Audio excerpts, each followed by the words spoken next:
siemanko. Jest 7 rano. Już street food ich sprzedają. Jestem właśnie w Bangkoku. Zbieram się na lotnisko i lecę do Tajwanu. Muszę znaleźć taksówkę. Thank you. Co tu ciekawego? O, wątróbka. O, to jest taksi.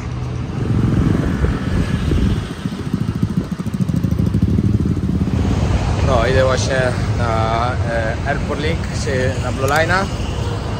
No i powiem wam, że to naprawdę, jak jedziecie sami albo w dwójkę, można oszczędzić.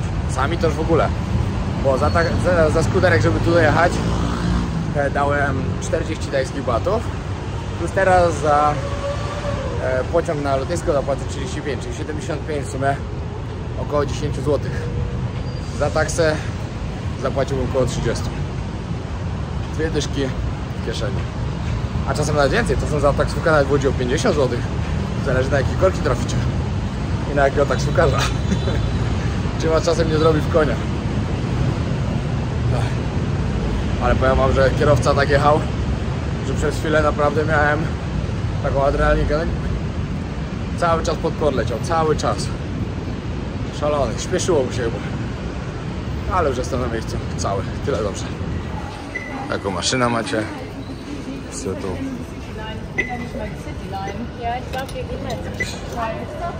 No, się trzeba na boom. Cek 35 batów.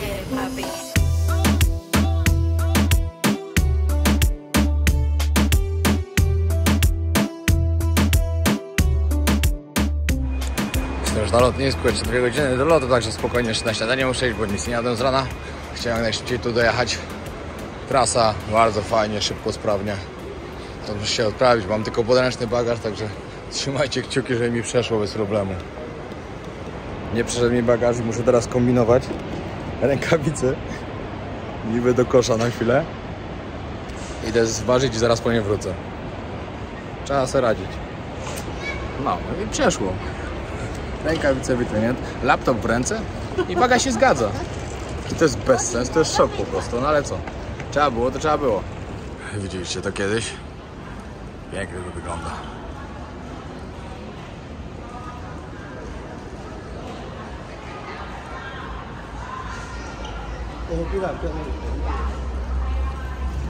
Powiem wam, że cieszę się bardzo, że lecę do nowego kraju.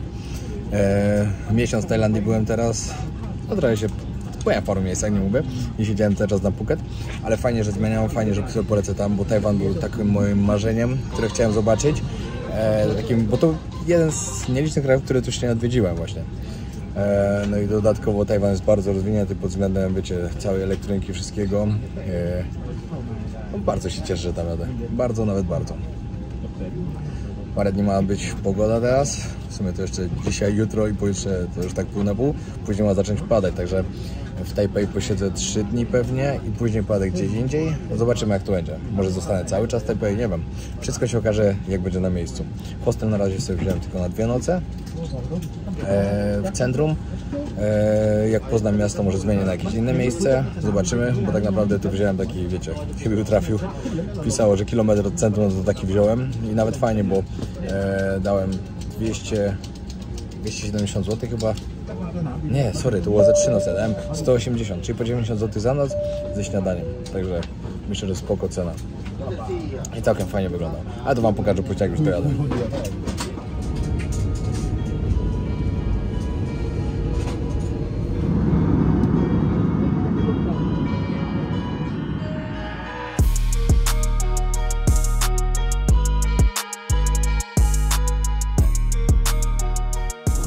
Jeszcze jakieś 40 minut, jadę, kropka. Już nad Tajwanem lecimy cały czas.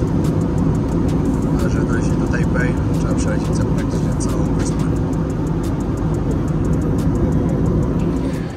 No i jestem w Tajwanie.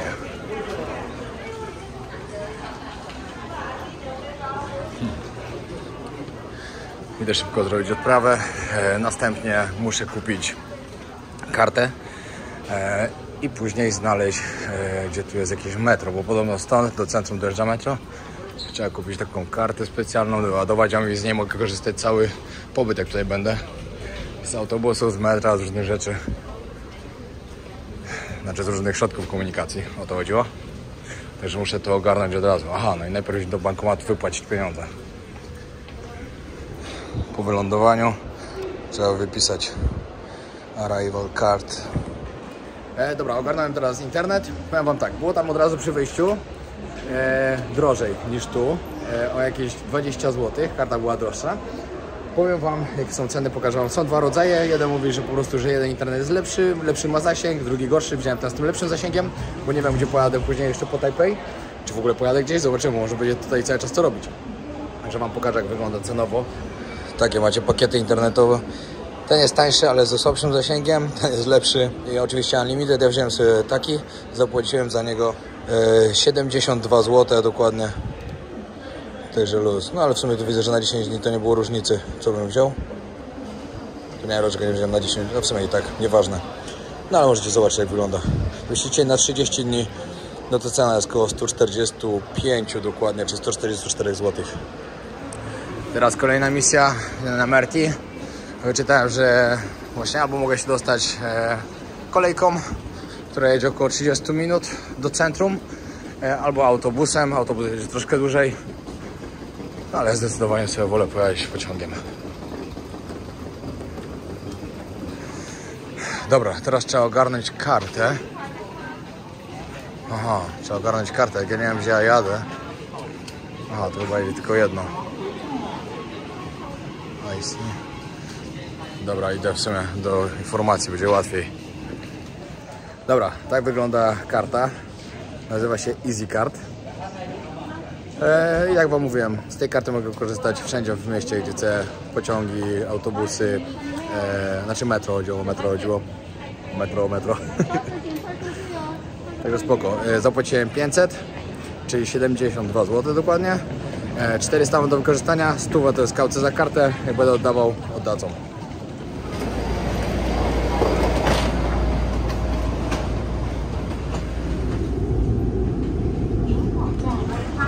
Dobra, przejechałem stację, zagadałem się z tatą, pozdrawiam.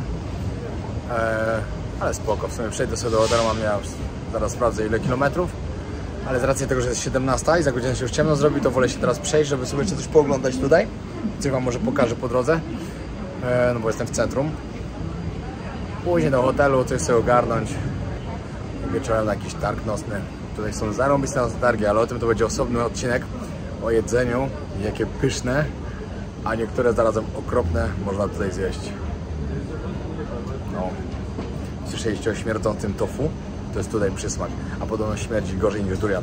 W skali 1 do 10 najbardziej śmierdzącego jedzenia ocenili na 10.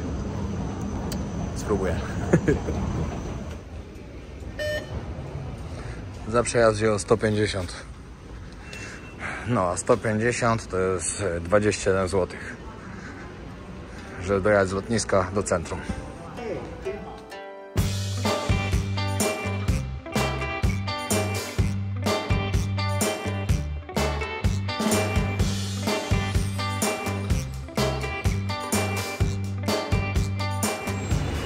Przychodzę tu koło tych wszystkich knajpek z jedzeniem. Już po prostu wiem, jakie tu będzie dobre to wszystko. Już nie mogę doczekać, aż zacznę jeść. Ale najpierw jeszcze muszę przejść tutaj do takiego jednego miejsca. Taką jedną ulicę chcę zobaczyć. Zanim jeszcze jest jasno. O, tu zupki jakieś. No, muszę zobaczyć, dojść do hotelu, zostawić plecak. Stwierdziłem, że chyba za długo nie posiedzę w hotelu, tylko od razu wychodzę. Jest dużo do zobaczenia. I oczywiście dużo, żeby wam pokazać.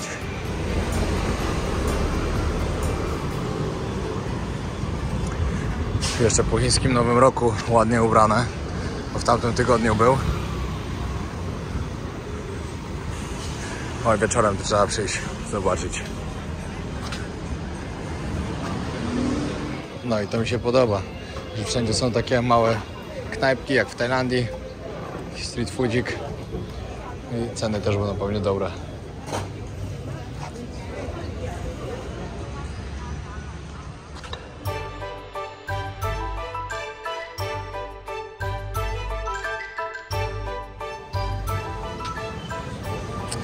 Nie, no ja widzę, że po prostu to jest ulica, którą trzeba i wieczorem przejść, a nie w dzień. Tu będzie tak wszystko żyło mocno. No, Tajwan jest moim 94. krajem, który zobaczę na świecie. Szczerze mówiąc, myślałem, że paszport dopiero dam radę wyrobić na przykład po tym 100, bo chciałem jeszcze Bliski Wschód zwiedzić. Wiecie, tam Iran, Irak, Afganistan i tak dalej. I żeby mieć to wszystko w starym paszporcie wbite. No ale niestety potem, co zobaczyłem ostatnio, już dzisiaj nawet na lotnisku miałem taką sytuację, że pan bardzo długo szukał miejsca, żeby gdzieś wcisnąć jeszcze tą pieczątkę tutaj z Tajwanu. No w końcu wbił tam gdzieś po prostu. I zauważyłem później, że mam jeszcze jedno miejsce, żeby po prostu wrócić do Tajlandii, żeby mi wbili pieczątkę. No i później jestem umówiony w ambasadzie polskiej w Bangkoku na wyrobienie nowego paszportu. W ogóle fajną sprawą jest to, że ja w ogóle, no wiecie, może niektórzy wiedzą, ja na przykład o tym nie wiedziałem. Myślałem, żeby wyrobić paszport 10-letni, na 10 lat, to muszę go robić w Polsce. A okazało się, że nie, że po prostu idę w Bangkoku, umawiamy się na wizytę, trzeba tam czekać 2 tygodnie i składam cały wniosek, zdjęcie i tak dalej i wyrabiam normalny paszport na 10 lat. Także zarąbiście. Bo nie będę musiał się tym martwić, mogę spokojnie stąd ruszać w podróż, nie muszę się martwić, że muszę lecieć do Polski paszport wyrabiać. Bardzo, bardzo fajnie. Jeśli to jest jakaś świątynia, jeszcze chcę ich zobaczyć. Ładnie wygląda, ale muszę wbić nawigację. Dobra, świątynię już minąłem, także nie pokażę wam dzisiaj. Tutaj można kupić na pewno masę dziwnych rzeczy do spróbowania. Mam naprawdę zamiar sobie tutaj popróbować różnych rzeczy. Wiecie, jak ja podróżuję, lubię próbować nowych smaków. Nieraz są rzeczy takie, których nie spróbuję, ale jest dużo takich, na które mogę się przełamać. Na przykład czytałem o tym śmierdzącym tofu. Nazywa się stinky tofu. To jest po prostu taki smród, że jest nie do wytrzymania. Ale spróbuję. Czemu nie? Może mi się udaje zwymiotować. Słyszałem, że są różne rodzaje, bo to jest po prostu przysmak tutaj. Oni to tutaj uwielbiają, że można kupić na przykład smażone, które już tak się bardzo nie śmierdzi. Zobaczymy. W ogóle muszę dzisiaj iść gdzieś, kupić sobie spodnie, bo mam tylko krótkie. A jeszcze nie widziałem tu ani jednej osoby w krótkich spodenkach. Wczoraj bluzę gdzieś tam kupiłem na szybko, ale spodni nie miałem okazji, muszę to zrobić. Dzisiaj, jutro ma być fajna pogoda, tak wam mówiłem, ale powietrze już ma się zmienić, to już w krótkich spodniach mogło być nieciekawie. Zobaczmy, jak wygląda ich 7-Eleven, co mają innego niż w Tajlandii. O, nie, no gotowe posiłki mają eleganckie.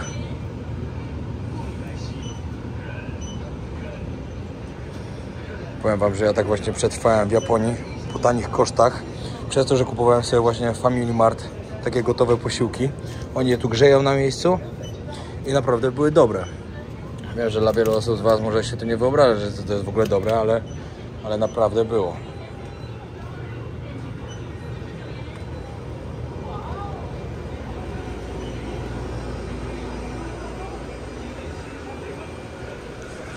Jeszcze zauważyłem, jakie są to smaki chipsów. Macie na przykład lejsy, truskawkowy, soufflé. Nie wiem, co to jest soufflé. Szwajcarski ser. Co tu jeszcze mamy? Trufle. Tutaj o smaku steka. Tutaj co to jest? Lasagna? Nie wiem.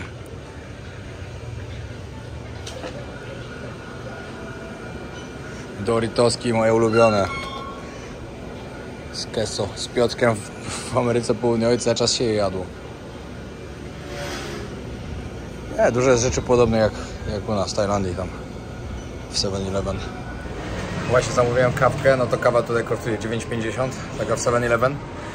To jest dużo drożej niż w Tajlandii. W Tajlandii za 2,60 się kupuje. A jedzenie, taki gotowy posiłek jest mniej więcej między 15 a 20 zł. Zaraz dojdę tutaj do takiego night marketu, zobaczę ile tam kosztują. Tam są podobno najtańsze i najlepsze, ale to chcę zobaczyć taką alternatywę. Jakbym miał kupować gdzieś w restauracji obiad, a ile w takim tym. Bo pewnie będę jadł tu. No chyba, że po prostu trafię na te markeciki fajne, no to tam jest tyle dobrych rzeczy, że aż żal wtedy jeść takiego czegoś. Tak w ogóle w każdym pomieszczeniu, w mece i tak dalej, gdzie wchodzicie, trzeba mieć tutaj maseczkę. Jest obowiązek totalny. Na zewnątrz nie trzeba mieć, a i tak wszyscy mają. Totalnie wszyscy chodzą. Jak ja chodzę tak bez, to się tak na mnie patrzą, że już stwierdziłem, że wolę nosić teraz na brodzie i coś niby mieć takiego, niż mają tak się na mnie dziwnie patrzeć. Bo centralnie nie ma ani jednej osoby bez. Miazga. Wbijam na jakiś lokalny markecik. Tylko coś przekąsić, później przyjdę na dłużej. A teraz tylko coś zjem i idę do hotelu.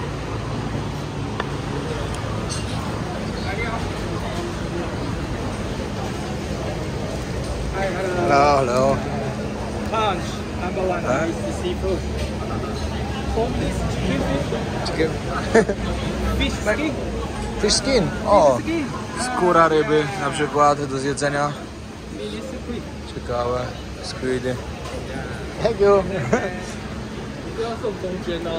No, tutaj na pewno ciekawych rzeczy spróbuję. Nie wiedziałem, że skórę z ryby tak sprzedają sobie. Ale tu się je wszystko.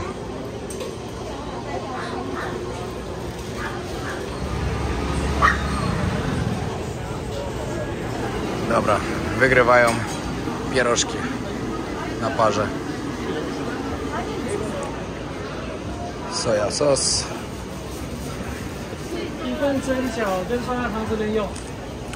Fajnie, bo są przygotowywane od razu na miejscu. Panie tutaj robią. Ale złoto.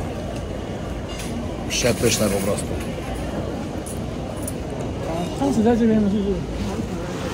Za porcję, gdzie było tutaj 10 pierożków, zapłaciłem 13 zł. Wiem, że to już parę razy powtarzałem. A, pierożki były pyszne, tak w ogóle? Ale wiem, że to parę razy powtarzałem, ale wiecie, co świadczy o dobrym miejscu, z dobrym jedzeniem? Kolejka. I to bardzo długa kolejka. Muszę tu później przyjść, zobaczyć, co tu mają. Albo w któryś inny dzień.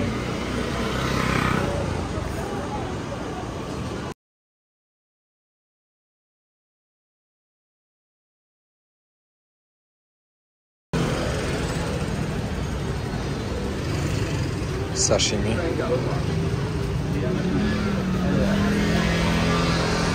O, to ładne truska. Po tygodniu tutaj na pewno będzie z 2 kilo więcej.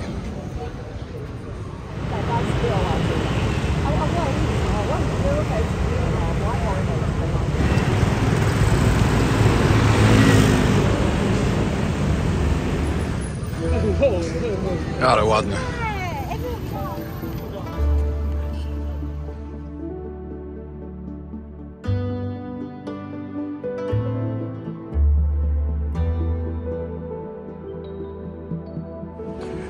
Ale akurat przypadkiem trafiłem w jakimś parku. Są jeszcze z Nowego Roku, tak jak wam mówiłem, w tamtym tygodniu było.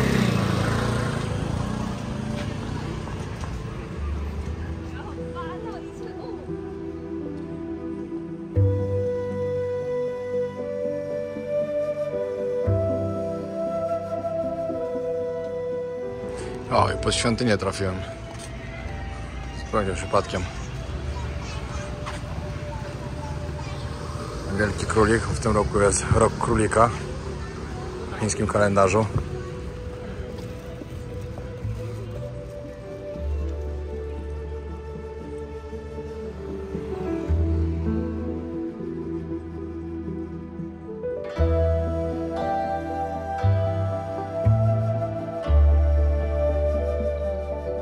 Pani teraz takie ciasteczka robi. Sklepem kupiłem spróbować. Ja tu będę wszystkiego próbował na każdym kroku. Wszędzie jest jedzenie, po prostu wszędzie.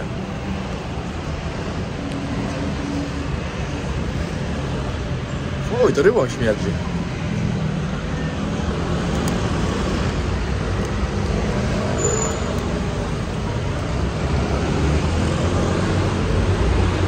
Niby słodkie. W środku ma krem, ale tak zalatuje rybą.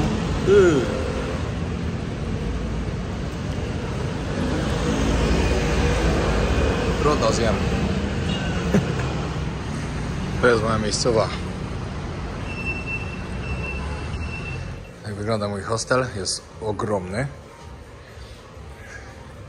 Już wam pokażę, jak wygląda pokój. Pokoi tu jest naprawdę tyle, że jak mi teraz pokazywała, gdzie mam jechać pani, to mam niezłą przeprawę. Znaczy przeprawę z tego, ile tu będzie ludzi pewnie. Działa? Nie działa.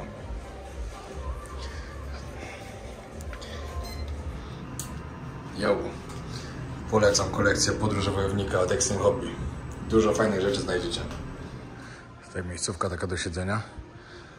W bok pełno pokoi. Tam pełno pokoi. A jeszcze idę tam i jeszcze jest tam.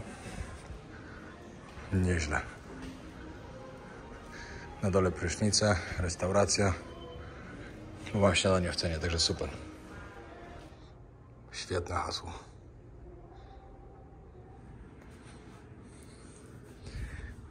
Tak wygląda pokój. To jest moje łóżko. Widział ktoś kiedyś z was takie coś? Ale dziwne. Dajcie znać, jak wiecie, co to jest, bo ja nie mam pojęcia. Akurat podszedł do mnie chłopak, który tam pracował. Zapytałem go, co to jest, ale nie potrafił mi po angielsku wytłumaczyć. Ale dziwnie to wyglądało. Strasznie. Ale tak jak wam mówiłem, oni jedzą tu różne dziwne rzeczy.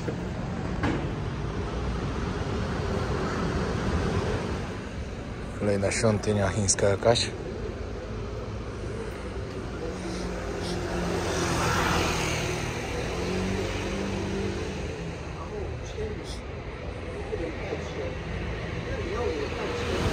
Idę właśnie na siłownię, jakiś trening zrobić, bo nie ma co zamulać, trzeba ćwiczyć cały czas, pamiętajcie, podróż to nie jest wymówka.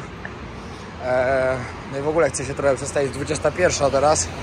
Nigdy tak później nie trenuję, bo nie lubię, bo nie mogę spać później.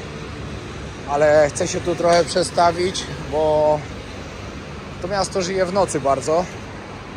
I ja chcę właśnie tego życia nocnego tu zobaczyć, jak te night markety wyglądają i tak dalej. No, a kolejną sprawą jest to, że tutaj znowu jest przesunięcie o jeszcze kolejną godzinę. Muszę czekać aż do 23, żeby publikować filmy dla was na YouTube. Także trzeba się trochę przestawić. Bo normalnie to o 10 to ja już gotowy do spania. Wiadomo, że nie śpię tak szybko, ale nieraz się zdarzało. Wczoraj to chyba o 9 poszedłem, ale byłem zmęczony. I musiałem rano wstać też. To taka wymówka trochę. Siłka taka mała, ale spokoj. Pomyślcie, żeby wejść na siłownię, też się używało tej karty, która jest na metro. Tu jest bramka, do którą się odbija i się wchodzi na siłownię. Tego jeszcze nie widziałem. No siemanko w kolejny dzień. Dzisiaj pobudka o 8 chyba, jakoś tak. Się mocno wyspałem, ale tak mnie plecy bolą, że sobie nawet nie wyobrażacie. Zanim przyjechałem tutaj do Tajwanu, znaczy to wiadomo, decyzja była dzień wcześniej, ale powiedziałem parę osób mi mówią, nie idź tam, bo teraz tam jest napięcie duże między Ameryką a Chinami. Może być niebezpiecznie, możesz przyjechać, możesz nie wyjechać. Z wyjazdem to jeszcze nie wiadomo, za tydzień wyjeżdżam. Ale właśnie chcę dzisiaj zobaczyć, jak to tu jest, dowiedzieć się trochę więcej na ten temat i dużo pozwiedzać. Przede wszystkim dużo pozwiedzać, bo dzisiaj ostatni dzień pokazuje mi ładną pogodę. Od jutra codziennie ma padać, także może być już nieciekawie. Jadę właśnie na Elephant Mountain. Przejazd autobusem kosztuje tutaj 2 zł. A mam trasy 45 minut. Dobra, i zaczynam wyprawę na Górę Słonia. Nie jest długo, 15 minut podobno się wychodzi i się jest na górze. Dobra, po drodze na górze jak idę, to wam opowiem. Poczytałem trochę, o co chodzi w tym sporze między USA a Chinami. W sporze o Tajwan. I o tym, że media podają, że może tutaj wybuchnąć wojna. Co moim zdaniem raczej jest niemożliwe, żeby Chiny zaatakowały Tajwan, a na pewno nie zaatakowały go militarnie. Chiny wyznają sztukę wojny, czyli pokonać przeciwnika, ale tak, żeby on myślał po prostu, że albo zawładnąć przeciwnikiem i dać mu, wpoić mu, że oni są potrzebni. Czyli Chiny po prostu zaatakują, wiecie, jakimiś cyberatakami, dezinformacją, fake newsy w mediach i wtedy ludzie zaczną wierzyć, że dla nich to jest dobre, żeby po prostu Chiny ich pochłonęły. Ameryka z drugiej strony nie chce tego zrobić, ponieważ jak każdy wie, a może nie każdy, ale Tajwan to jest światowa potęga w produkcji półprzewodników, jakichś chipów i tak dalej. I dobrze pamiętam, to oni chyba produkują 70% światowych zasobów na to. Właśnie Apple z nimi współpracuje. No dużo takich światowych firm. Wszystko jest zrobione tutaj. I właśnie USA dogadało się z nimi i już zaczęli też, powstała jakaś fabryka też już na terenie Stanów i tak dalej. Wszystko chodzi po prostu o pieniądze. O to, że... A właśnie, jeszcze zacznijmy od tego, bo już trochę poszedłem naokoło. Zacznijmy od tego, że tak naprawdę Tajwan jako osobny kraj uznaje tam chyba 20 parę krajów tylko na świecie. Reszta cały czas uważa, że to jest część Chin. Tak jak Chiny. Chiny też tak już uważają, ale Tajwan tak nie uważa. A dlaczego tak mało krajów to uznaje? Bo reszta boi się powiedzieć, że tak jest, żeby po prostu nie narazić się Chinom. Czytałem, że Łotwa właśnie tak zrobiła, że otworzyli tam jakiś instytut Tajwanu się i tak dalej i się narazili Chinom i z tego coś im tam, wiecie, ukręcili jakieś kurki. Litwa czy Łotwa? Jakoś tak. No. I tak samo jak ostatnio tutaj była ta sekretarz Stanów, że niby Chiny wysłały myśliwce, jakieś statki i tak dalej, że wiecie, pokaz siły, to podobno zanim to się działo, że to się już działo wiele razy. Że oni wysyłali, że niby robili ćwiczenia tutaj niedaleko właśnie Tajwanu. Ale to jest taki pokaz siły, ale moim zdaniem oni militarnie nie zaatakują. Zresztą, jeszcze jeden fakt. Wyczytałem też o tym. Ci ludzie tutaj podobno już coraz mniej wierzą w to, że jeżeli Chiny by zaatakowały, to że Stany by wysłały wojsko, żeby się toczyła tutaj wojna. Ja też trochę słabo w to wierzę, chociaż wiadomo, no, pieniądze to pieniądze, ale chociaż dobra, z drugiej strony na Ukrainę też wysyłają. No nie wiem. No moim zdaniem jak Chiny by chciały, to by chwilę moment zawładnęły. Nie wiem. To są takie po prostu moje przemyślenia. Sami dajcie znać, co o tym uważacie wszystkim. No i piękny widok na miasto. I przed nami, drodzy Państwo, Tajpej 101. Ma 509 metrów. Jedną z najszybszych win na świecie, jedzie 60 na godzinę. Pojadę tam na taras widokowy, można tam na górę sobie wjechać.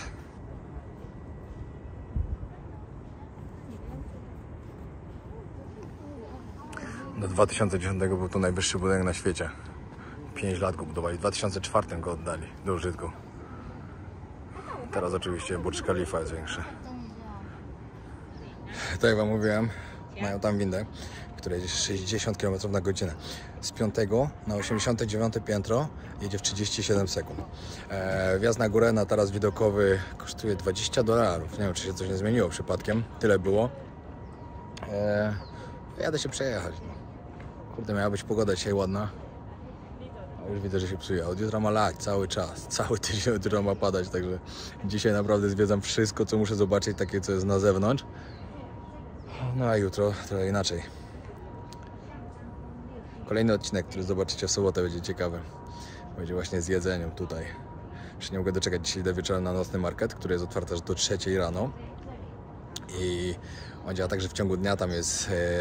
Tam sprzedają normalne różne rzeczy, a wieczorem właśnie zmieniają się stoiska na te z jedzeniem i się zaczyna to, co mają tutaj przepyszne, czyli street food.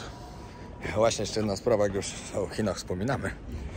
To jak ty z moich widzów akurat mnie ogląda, mieszka w Chinach, albo ma jakąś wiedzę tego, jak tam teraz wygląda po otworzeniu, czy w ogóle można tam jechać, czy oni po prostu się otworzyli, że oni mogą wylatywać, dajcie znać, bo aż mnie to interesuje. Bo tutaj na przykład do Tajwanu możecie wjechać bez problemu, bez niczego, nic nie sprawdzają kompletnie. Na miejscu, wiadomo, maseczki są nieobowiązkowe i tak tu wszyscy chodzą w nich. No ale to po prostu wiecie, sterowanie mediami, tak to wygląda moim zdaniem. Wizę dostaje się na lotnisku, wbijają wam, także też wcześniej nie musicie załatwiać. Totalnie bezproblemowy tutaj jest wjazd. Jakby się ktoś z was wybierał akurat. No, tylko teraz jest akurat zima, jak ja jestem. To jest teraz słaby sezon. 2 dni były spoko, jutro już nie będzie. No ale to i tak, teraz w tym okresie, co jestem, to cały czas leje. To i tak trafiłem 2 dni, to i tak mam spoko. Dobra, idę teraz na górę wyjechać. Mam nadzieję, że będzie jakiś ładny widok.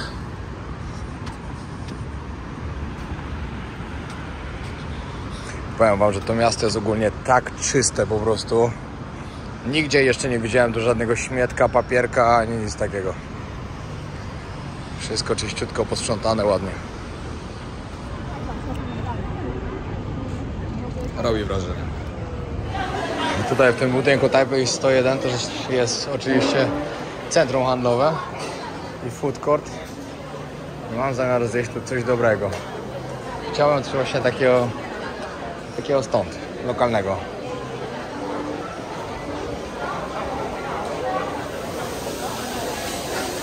O, tutaj kucharz przygotowuje. Właśnie jest tu też restauracja z kaczką i pan, który otrzymał gwiazdkę Michelin. Street food. Ciekawe. Bardzo chętnie spróbuję tej kaczki. Cofam to, to nie jest kaczka, tylko kurczak. Nie doczytałem. A zrobione jest tak jak po prostu jak kaczki w Bangkoku, tak robią, w ogóle w Tajlandii tak robią. Dlatego to mnie zmyliło. Tak wygląda mój obiadek dzisiaj. Z tofu, kurczak, jajko. Dobra, wyczytałem teraz jeszcze trochę dokładniej o co chodzi. I to strona, na której było podane, że Tajwan uznaje tam 24 państw, tylko to jakieś, nie wiem, ściemnione, bo na oficjalnej takiej stronie pisze, że tylko 14 i to głównie są jakieś takie małe kraje w Ameryce Południowej, tam na Oceanie Spokojnym. Polska nie uznaje Tajwanu jako osobny kraj. No, tak to wygląda. Tajwan nigdy tak oficjalnie nie ogłosił niepodległości, dlatego to też jest tutaj takie tak matwane. Chiny uważają za swoje terytorium, ci nie uważają. I tak to wygląda. Dobra, jadę teraz tą windą, muszę kupić bilet i będę tą windą szybko miał do góry na punkt obserwacyjny. Bilet już kupiony, 86 zł w sumie wyszło. Leci.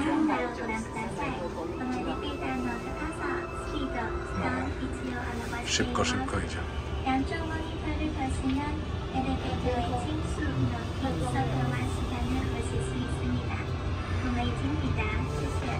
Już się zatkało już.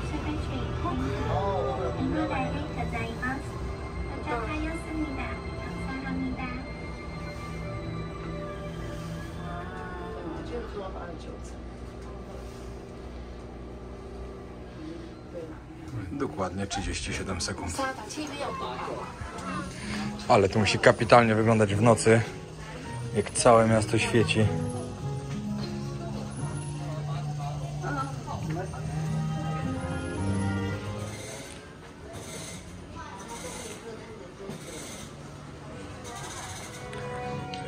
Taipei 101. No fajnie, ale szału nie robi. W nocy na pewno dużo lepiej. Na 100% musi być lepiej. No ale trudno. O, w nowy rok to fajnie wygląda. Strzelają petardami. Chociaż myślę, że tak tego, co się dzieje na Burj Khalifa, to nic nie przybije. Jeszcze kolejna strona.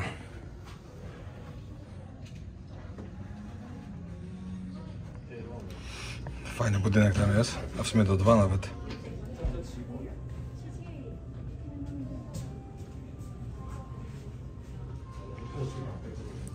Ogromne miasto. 9 milionów ludzi podobno tu żyje. Z tego miejsca najlepiej widać po prostu ogrom tego miasta. Jest taki smog, że nawet nie widać końca.